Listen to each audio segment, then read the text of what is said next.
Black Diabetic Info is informing you. Hi, and welcome to Black Diabetic Info. I'm your host, Dr. Felissa DeRose.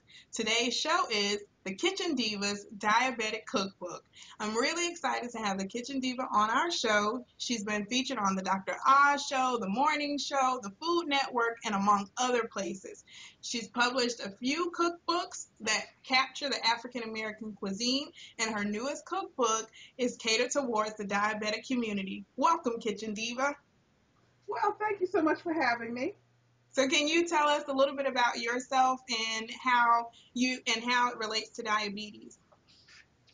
Well, my mom, my dad, my sister, and my husband are all diabetics, or as we call them, the women are called Diabetics, Oh. and the men are diabetical. And so this, of course, because we're a family that celebrates like a lot of families with food. When we're together, it's usually some food involved somewhere. It prompted me to study diabetic cuisine. So I started on a long study period of diabetes.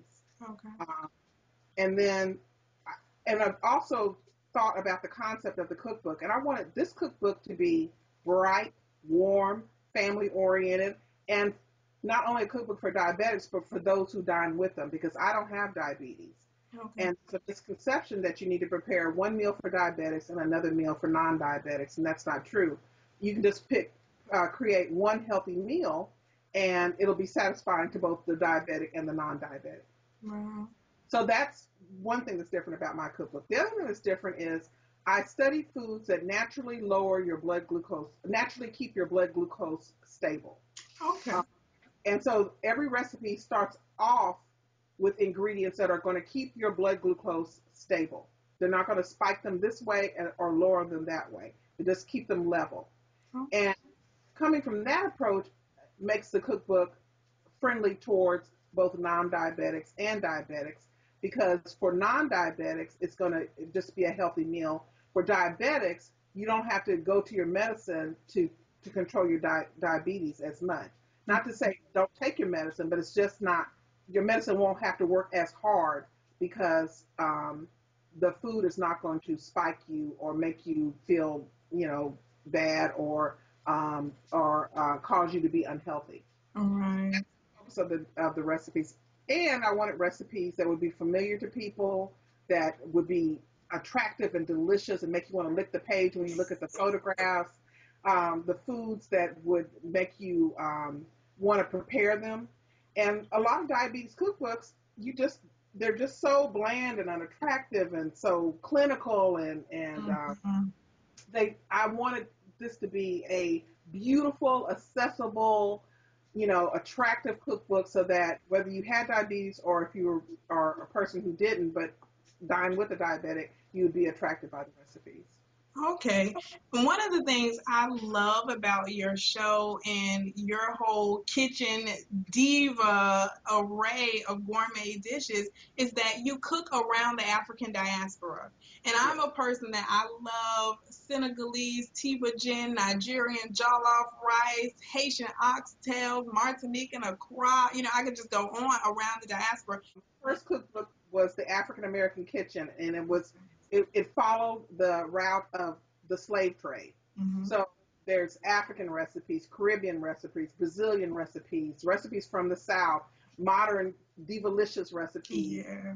vegetarian recipes. Then I did a cookbook called Entertaining from the African American Kitchen, which celebrated African American holidays and cultural celebrations. And I did a Kwanzaa celebration cookbook. Then I did the Ethnic Vegetarian, which was vegetarian recipes from a non-white perspective, because somehow it got so that it seemed like that vegetarian cuisine was created by white people, which it was not. And I wanted to address that. Right. And what really got me started on that was I was looking at a collection of cookbooks, and they had every country, continent, type of cuisine you could think of except for African. So I called the publisher and I said, how could you leave out an entire continent? Exactly. It's ethnic vegetarian to address that, because I wanted people to know that this was created pretty much by non-whites. Non-white cultures are more vegetable, fruit-based cultures. Mhm. And so I did that. So when I came to do the diabetic cookbook, this cookbook with my family photos, it changes the feel of the book from a typical diabetes cookbook. There's my niece and my mom and my dad, photos of my daughter, my son-in-law, my grandbaby. All these beautiful family photographs are throughout the cookbook. Um, and then beautiful food photography, beautiful food photography. You wouldn't believe that these recipes, for the most part, are less than 300 calories. Oh, wow. I try to keep them between three, between 250 and three for the most part. A few are a little bit more, but they usually include a starch with them. But I tried to make it so that you could go through the cookbook um, and have a breakfast item, Hmm. a snack, a lunch item, a snack, and then dinner, and then a little sweet finish to the dinner, Oh, sometimes sweet dessert, and not go over between 1,500 and 2,000 calories. oh, that's excellent. Yeah, so you could figure out what you want to eat, and I work with a dietitian to create the cookbook. So there's a nutritional breakdown after every recipe. You know exactly what's in it. You know the sodium levels, this, that, and the other. Um, There's also, in the beginning of the book, I try to teach people how to season their food. And in the recipes, I try to put different spices and things that not only help season the food, but things like turmeric and different things that help combat different illnesses that also go with diabetes. Well, So, I have a little sneak peek of a recipe that's the jerk chicken salad with oh, tropical fruit dressing. It oh, looks delicious. Can you tell us a little bit about that? I can. The reason why the jerk chicken is a little wink and a nod to me beating the Iron Chef Bobby Flay from Food Network with my chicken recipe. So so I had included jerk chicken in the African American kitchen recipe under the Caribbean. Um, and I think I did jerk pork for that recipe. So I created the jerk chicken to do the Food Network Throwdown with Bobby Flay show. And so, since then, I just love it so much because jerk chicken is just infused with all these spices, but it's pretty low in fat because you're typically using the breast meat in the salad. Um, you can also serve it as an entree. In other words, you could take a bunch of chicken breasts, put them in the jerk seasoning marinade, grill them off, and then have some for your salad, some as a main dish, some you could chop it up and put it in like a nice gumbo flavor. I mean, there's just so many different things you could do with it, and that's what I try to stress in the cookbook is that if you plan ahead a little bit, you can have a home cooked, less expensive, far healthier meal by using these recipes, and then maybe get to a point where you don't have to take so much medication. Maybe you can get to a point where you can control it with diet and exercise. And so that's really my goal is to get people to a healthier state and to change your mind about what a diabetic recipe really is. Yeah, I'm looking forward to it. When I saw it, I thought, buy now, and then it's coming soon. So when is exactly is it coming? Because I'm sure I'm not the only person whose mouth is salivating as you talk about it. You can pre-order now, but the official release date is April 24th. One of the things that, and I'm going to quote your exact line, I was watching one of your shows, and you said, food is the universal bridge to all races. And I love that line because I feel that way too. Can you speak about that?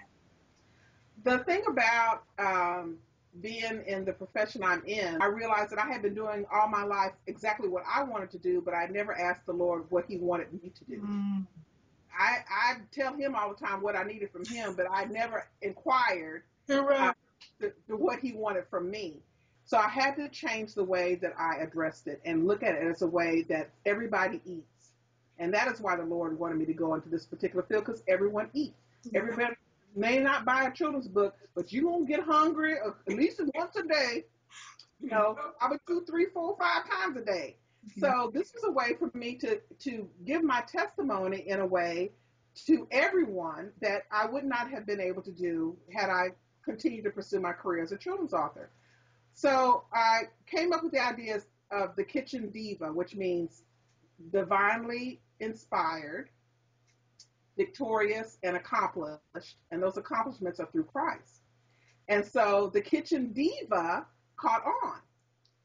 And then I designed this apron with hot pads in the top part of the apron and a red feather boa, and I go woo, and run around, and real enthusiastic. And so I was slipping in African and African American culinary history along with the recipes I was preparing on national television and trying to change the way people thought about African and African American cuisine. So a lot of misconceptions about food a lot of misconceptions about race I've been able to overcome through food.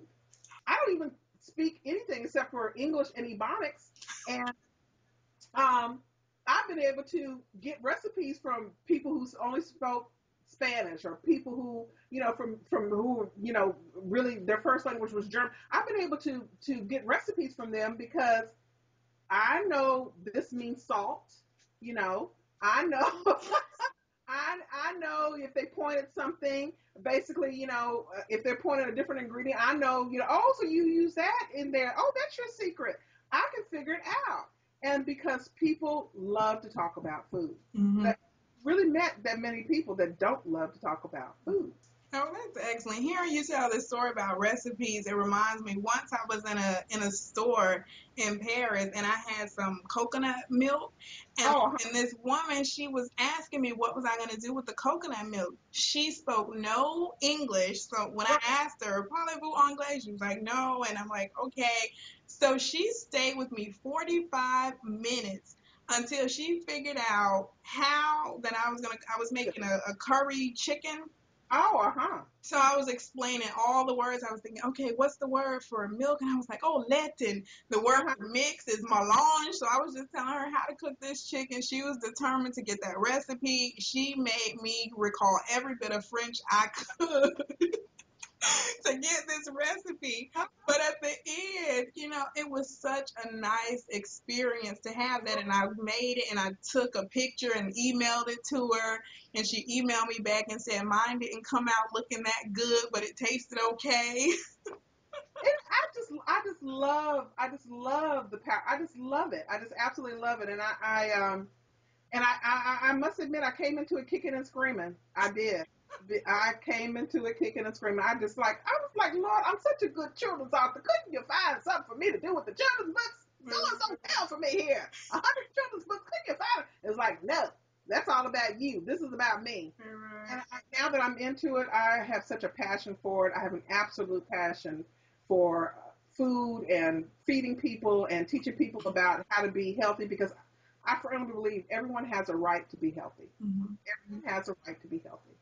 And if you give them the skills, food can bring your family together. Food can make people feel loved in a way that because when you prepare a meal for somebody, if I'm standing in there for 4, 5, 6 hours cooking dinner for you, and I invite you over, and all you got to do is come, sit yourself down, clean your plate, get up, wipe your mouth, and leave.